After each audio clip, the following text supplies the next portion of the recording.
Nutrient Sydney yearling sales on March the 9th. I'm here at Mataranka Park and catching up with Jess. We'll go this way. We'll go Jess Howe and Emily Howe. Or, are you Emily or an M? M. You are just an M? Yeah. I even gave you an extra part to your name. One, thank you for joining me and showing your draft of horses. Well, you've got seven going to Sydney this year? Yeah, 7 to Sydney and then 3 to Bathurst. As well, so 10 horses all up. You guys love it. I've been lucky enough to film your yearlings, so I reckon this will be my 4th year, maybe 5th, I'm not sure. But it's a family affair. Mum stands back, makes sandwiches and makes sure everything's running straight. But it is a family affair, isn't it? Yeah, we all love it. It's such a reward at the end of the sales to put in that bit of work and then to see them grow so much. And it's a really rewarding thing at the sales. Just seeing like Chrissy Barton and Mark are here looking at it as well. But you all take pride in it, and it shows with the product that you get to the sale ring. But I think it's great. Have you always loved the harness horses? Yeah, we've always loved them. Always sort of done the yearlings with Dad when we were younger. Obviously not as involved, but the past few years we've sort of done a lot of it, which has been really good because we can, as Jess said, see them in the paddock and then as they progress through the sales, and then we follow them after, which is exciting too.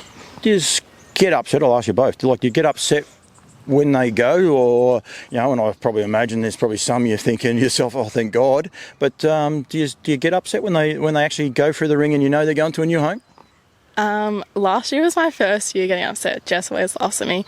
We had a nice Sweetly colt and he was my favourite all the way through, so I was very sad about him. But other than that, I think you sort of just know they're going to go to good homes, and just you get excited to see their racing career. So not so much, but last year we did. You're not let off. I'm going to come back to you about getting upset, but that colt was best presented colt last year, so you have that emotions, don't you, where you got on this big high, and I know you were all pumped when he was best presented, and then you're saying afterwards you get upset because he's actually leaving. Yeah, it was really exciting. Jess and I really tried hard to get him best presented, and it was very fun. Obviously, whole family there, and then to see him go was a bit sad. But any word on him at the minute? He's at Brad Hewitt's, and I think they like him. He's going well. Yeah. He was a lovely type. Any of them upset you when they've left? Not really. Oh, right. I get sad, but I don't cry or anything. It's kind of, I feel like Em and I are a bit different. I kind of see it more as a businessy type thing. But I do get sad. You obviously have your favourites all the way through, and I did really love that one last year, but I was lucky that my 2 favourites we kept, so that was okay. Well, that makes it different for poor old Em. Your favourites are sitting here in the paddock. What is it about the sales? I think sometimes we take it for granted a little bit, and it is hard work and doing videos and trying to line up when to do your videos. It's going to suit with everyone. What is it about the sales that you actually enjoy? I think I like just the journey that they go on. You see them, we all get out and watch them get born and everything, and you have your little friends, the little foals that you're friends with the whole way through, and then you sell them and hopefully they go to really nice people, and most of the time they do, and then we get excited and we check to see if they've been named or transferred out of our name, and then when they race and everything, it's even if we've sold some that we didn't breed, but it's still just as exciting to see them win or even just make the racetrack. So, and getting named and those sorts of things, it just means people have got a bit of pride and they're progressing. So it's just sometimes just the little things that you can do without ringing and annoying people. No, it's so exciting when we check up on Harness Web and we're like, oh, that one's been named or this one's been transferred over or whatever. So it's exciting because they obviously like them a little bit if they're going to do that. So yeah. And what do you like? What's the one part? So you keep thinking I'm going to let you get away with that question, but what's the one thing you like? I think I like, similar, like seeing them progress through, and as Jess said, you obviously have favourites all the way through, and then seeing them race, I think that's really rewarding, seeing them, and if they can win, it's even better. Right. You both are very smart. You're doing vet science at the minute, vet science, and what are you doing? Occupational therapy. Occupational therapy. Yeah. What do we have to do? Harness racing. What does harness racing have to do to make other people understand and I suppose get what we get It's easy for us because we all get it. We can sit here and talk horses. They haven't even come out of the shed. They don't even realise we've gone away to do this because they're in there talking horses. What do we have to do to get people to look at the industry a little bit differently? Which one of you wants to go first? I don't know. I think it's a really social industry. I know Em and I both work up at River and Paceway, and we always get so excited when there's a big crowd there because it's so social, and to see families and stuff. It's like such an enjoyable industry to be in, and like we get so excited to win little races and even trials and stuff like that. But yeah, I think it's a very social industry, and I think that's what we kind of need to work on a little bit more. But and the sales are very social, aren't they? You can not see someone for 12 months. Yep. You'll get back to Warwick Farm on the 9th of March, and you're going to see people that you haven't seen.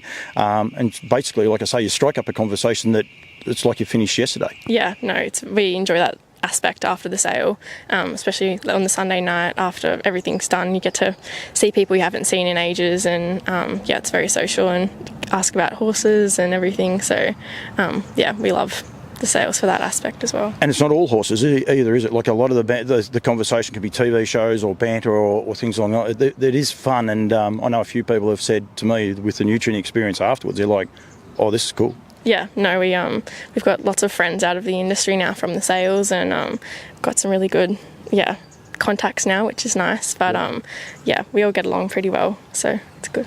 Em, what do you reckon? Yeah, I agree with Jess. That's an easy option. That's an easy way out. I also like going to races where there's like a big crowd. Like obviously you see more people, get to meet more people.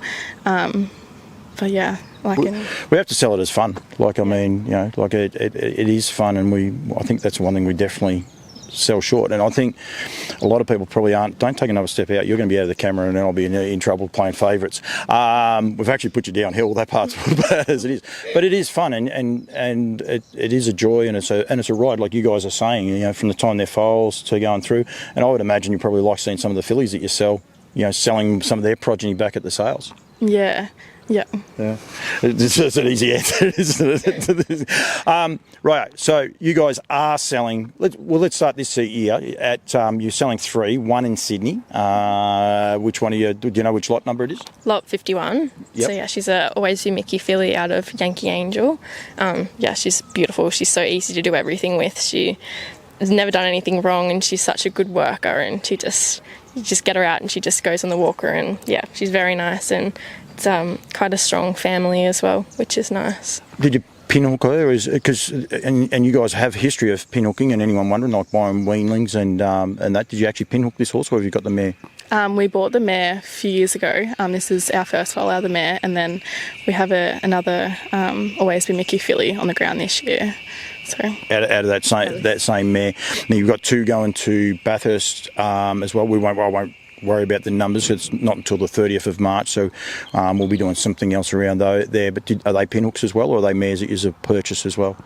They're both mares. They were mum and dad's mares, and they just gave them to us, so we've bred a few out of them. Yep. So yeah. Now you guys are here, but your brother's involved as well with the three of you. Is that right? Yeah. Matt's in Sydney studying chiropractic, so he lives up there and then watches the horses from afar and comes to the sales and helps us out, which is really nice. So yeah. Equally loves it as much. Yeah, he loves it. Yeah, but just went to Sydney for uni, which is a bit sad, but he still really loves it. Yeah. Yeah. You have pinhooked a few. So what did you say to me there before? You've sold 6, I think. Is that over how many years? For 5 years. Yeah. So our first 2 we got off mum and dad. They bought 2 mares from a sale, and they were just $1 million cam fillies that they didn't particularly want to sell, so they gave them to us to sell, and so we sold them for okay money. We thought it was a lot when we were in high school, but and then we sold them, and then we went and bought a rock and roll dance filly at the Shepparton sale. That was our first outside purchase, and we did really well out of her, and she was really nice. And then we bought a Sweet Lou colt and sold him in the very first Nutrien sale, and he was the first horse out of the sale to win a race, which was kind of very special. We were very proud of that. Well done. But yeah, he's unfortunately passed away, but he was a really nice little horse. And then we got another Sweet Lou and sold it as well. And then the year before, we sold a Art Major colt and a Down by the Seaside colt, and they've both won. They're 2-year-olds last season, so they both have won races as well, which we're pretty proud of, 100% for us. So we like to rub that in Dad's face a little bit. Can I just tell you got off that one very light because she was on a roll. I was like, I ain't taking the microphone off her because she's got it sorted. The greatest thing you mentioned there was they made the races. Wins the first Nutrien race where you purchased them from. There was no mention, like you did sort of mention about the first two because you were young and it was your first taste of it. But how much money they sell for, or how much you made out of it, it's more the journey. Would that be? Is that fair? That when you're looking back at those horses just then, it's the journey that you have when you're selling these horses. Yeah, we at the start we were so happy to just sell them. We didn't pay a lot for them, but we bought one for a bit more money a few years ago and sold him at Nutrien. That was kind of our first stressful year because we were like, oh, we've got to kind of make money on this one. But yeah, once he was sold, we just got so excited to see him named and see where he was at and watch some trial and everything. So yeah, it's so exciting. Like, we didn't breed them, but they're still like our little babies. So yeah. Yeah, and you're able to follow them through.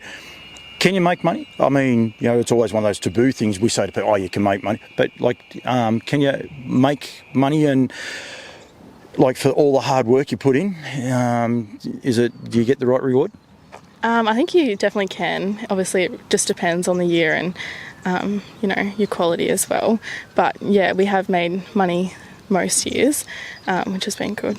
Do you do it differently now? Do you just look at, plan for either one to be foaled down here as a potential sale horse, or if you see a foal that might be for sale, or a weanling that might be for sale a bit later on in the year, and you say, oh, that's a chance, that horse?